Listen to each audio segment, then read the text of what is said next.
Case కట్టండి sir అంటే కట్టట్లేదు. పోనీ వాళ్ళిద్దరు సెక్యూరిటీలు సార్ మమ్మల్ని కొట్టారని కేసు పెడుతుంటే వాళ్ళు కేసు తీసుకోవట్లేదు. ఆ నోట్ చేసుకుని ఎఫ్ఐఆర్ చేయాలంటే ఇదంతా నేను పై వాళ్ళతో మాట్లాడాలి, నేను నాకు రైట్ లేదు అంటున్నాడు. పోనీ నేను జైపూర్ నుంచి ఒక పక్క పాప బర్త్డే సెలబ్రేట్ చేసుకుంటూ జైపూర్ నుంచి మెయిల్ పెట్టాను, సార్ ఇలా జరుగుతుంది, గివ్ ప్రొటెక్షన్, కనీసం నా పెట్స్కి ఏం చేయకుండా చూడండి అనేసి యాజ్ సింపుల్గా నేను పెట్టాను. దానికి కలెక్టరేట్కి పెట్టాను, అందరికీ పెట్టాను. పెడితే నో రిప్లై. దానికి నేను డిజిటల్ సిగ్నేచర్ చేసి పంపించాను, నో రిప్లై. ఇవంతా చల్లవు అని చెప్పి సీఏ గారు చెప్పారు. పోనీ కంప్లైంట్ వచ్చింది కదా సార్, యాక్షన్ తీసుకుంటే లేదు. సరే, నేను ఊరి నుంచి వచ్చాను.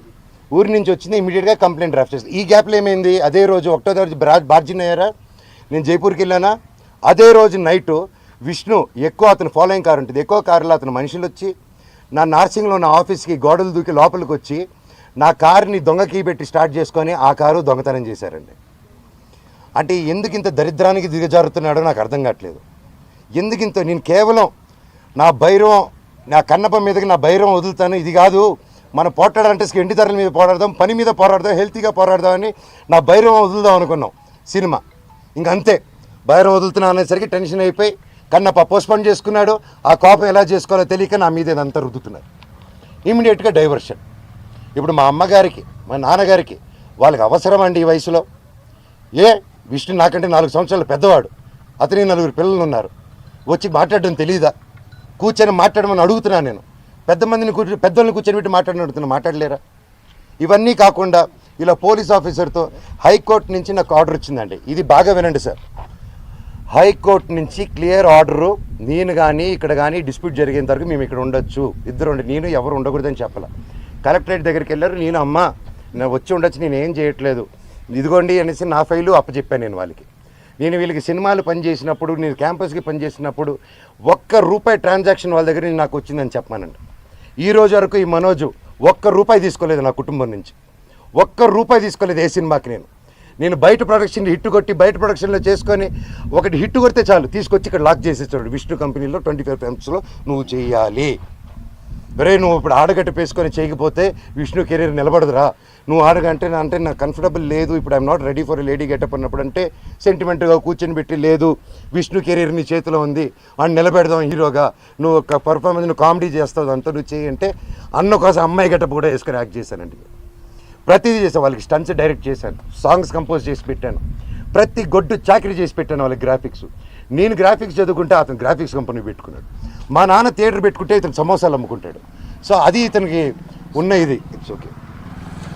సో మొన్న ఇప్పుడు coming to the point, high court order ఇచ్చిందండి, మేము ఉండొచ్చు వాళ్ళు ఉండొచ్చు, వీక్లీ వన్స్ పోలీసు రావాలని. వీళ్ళు ఏం చేశారు, లోవర్ కోర్టుకి వెళ్ళి, అండ్ మాకు కేవేట్ వేస్తున్నాం అక్కడ, మీకు అందరూ తెలిసేది, లోవర్ కోర్టుకి వెళ్ళి రంగారెడ్డి కోర్టుకి వెళ్ళి దొంగ డాక్యుమెంట్ ఇచ్చి కేవేట్ ఉందని అబద్ధాలు, కేవేట్ లేదని అబద్ధాలు చెప్పి జడ్జి గారికి దొంగ ఆర్డర్ తీసుకొచ్చారు. కోర్టుని చీట్ చేశారు, కోర్టుని చీట్ చేసి స్టే తెచ్చారు. ఆ స్టే కూడా నాకు రాలేదండి.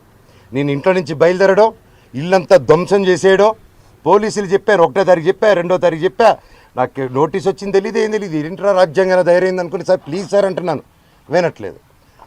3వ రోజు నేను ఇక్కడికి వచ్చింది, సార్ ఏం జరుగుతుందంటే మీ మీద ఆర్డర్ వచ్చింది సార్ అన్నాడు. ఆర్డర్ ఏంటి సార్, స్టే ఎందుకు వస్తుంది, కేవేట్ ఉంది సార్ హైకోర్టులో, ఆర్డర్ ఎలా వస్తుంది సార్ అన్నాను. ఇదిగోండి అంటే మేము కనుక్కుని, మాకు ఎవరు పంపించలేదు, పోస్ట్ రాలేదు, ఏం రాలేదు, ఒకసారి కనుక్కోండి. సో ఆర్డర్ రాలేదు మాకు.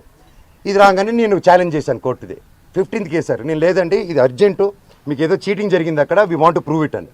నేను ఆ ఆర్గ్యుమెంట్ జరిగింది, వీ ప్రూవ్డ్ ఇట్ రైట్. కోర్టులో అక్కడ ఎవరో వీళ్ళు తప్పుదారి పెట్టించి కోర్టుకి చెప్పారు, జడ్జి గారు చెప్పి మమ్మల్ని కోర్టుని చీట్ చేస్తారని తిట్టి అవతల వాళ్ళని కూడా ఈయన మీద వేసిన ఆర్డర్ నేను వెకేట్ చేస్తున్నానని తీసేశారు. సో ఒరిజినల్ హైకోర్టు ఆర్డర్లో ఉంది. ఇప్పుడు నేను ఇక్కడికి వచ్చాను, మా ఇంట్లో ఎవ్వరూ లేరు, మొత్తం anti social elements, rowdy sheeters, police లాఠీలు పెట్టుకొని ఈ అమ్మ ఫోటోలు తీసింది. ఈ అమ్మని ఆపేస్తే మీరు ఎవరు రాలేదు, అమ్మ నా బండెక్కమ్మ అని చెప్పి ఎక్కించుకొని తీసుకెళ్ళాను. ఈ తల్లిని తీసుకెళ్ళిన తర్వాత తల్లి వీడియోలు తీస్తుంది, సిఐ వచ్చారు. సిఐ వచ్చేసి పాప మీద పట్టుకొని తోయడం, పోలీసు అందరూ నేను అడ్డుపడిపోయాను, నా ముందు చేయకండి సార్, నా ముందు చేయకండి అని చెప్పేసి అడ్డుపడిపోయి పెళ్ళు మిల్లు ఇంకో టీవీ ఇంకో ఆయన వచ్చి లాగేశారు. అండ్ మోహన్ బాబు గారు ఇంటి దగ్గరికి వస్తే ప్రెస్నైనా కొడతారు, పోలీసులైనా వచ్చి ప్రెస్ని కొట్టేస్తారు. నాకు అర్థం కాలేదు. ఐఎమ్ రియలీ సారీ, నా కోసం వచ్చి నా వల్ల మీకు అదైనందుకు ఐఎమ్ రియలీ సారీ తల్లి. ఒక అన్నగా నేను ఎప్పుడు ఉంటాను, ఐఎమ్ సారీ. అయ్యో లేదన్నా, మా డ్యూటీ మేము చేస్తామండి. బట్ మీరు అంత గట్టిగా పోరాడారు, నిలబడారు. Thank you sir. తప్పు లేనప్పుడు మిమ్మల్ని ఎందుకు సార్ ఆపుతున్నారు అక్కడ రాకుండా? నేను రమ్మంటున్నాను ప్రెస్ని, నేను ఎక్కడికైనా వచ్చి మాట్లాడుతుంటున్నాను, ఎందుకు ప్రెస్ని రానిట్లేదు? నేను ఒకటే అడిగాను సార్, హైకోర్టు ఆర్డర్ ఇదిగోండి, మీకు కూడా షేర్ చేశాను సార్, మీకు వచ్చేసి ఉంటుంది ఈ పాటికి. హైకోర్టు ఆర్డర్ ఇచ్చాను, లోవర్ కోర్టుది చీటింగ్ చేశారు, కమిషనర్ గారు బాండు, ఇవి 3 ఉన్నాయి, ఇవి చెల్లవంటాడు. పోనీ రాసి ఉండంటే మీరు రాయకూడదు అంటారు. పోనీ ప్రెస్కి చెప్పమంటే మేము చెప్పమంటారు. సరే ఏ అధికారంతో నా ఇంట్లో మీ ఇంటికి వెళ్ళేదని నీకు ఆర్డర్ కావాలంటాడు. మీరు ఇంటికి వెళ్ళేదని మీరు ఆర్డర్ తీసుకుంటున్నారా సార్ అని? లేదు మీ నాన్న చెప్పాలి మాకు అంటున్నారు. సార్ అది కోర్టులో ఉంది సార్, మీరు ఎందుకు మా నాన్న మాట వింటున్నారు? మీరు కోర్టు మాట వినాలి కదా సార్ ఏసీపీ గారు అంటున్నాను.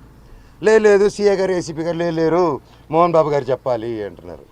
సార్ ఇది ఎక్కడ సార్? ఇంటి లోపల మా నాన్న లేరు, ఎవరు లేరు, మా పెట్స్ ఉన్నాయి, 25 మంది రౌడీ షీటర్లు ఉన్నారు. నేను డ్రోన్ పంపిస్తాను సార్ చూడండి సార్ అంటే పంపించద్దు, మేము చూడకూడదు. పోనీ నేను ఇక్కడ ఉంటాను సార్, మీరు లోపలికి వెళ్ళిన పెట్స్, నేను కుక్క పిల్లలన్నీ ఇచ్చేయండి సార్, తీసుకెళ్ళి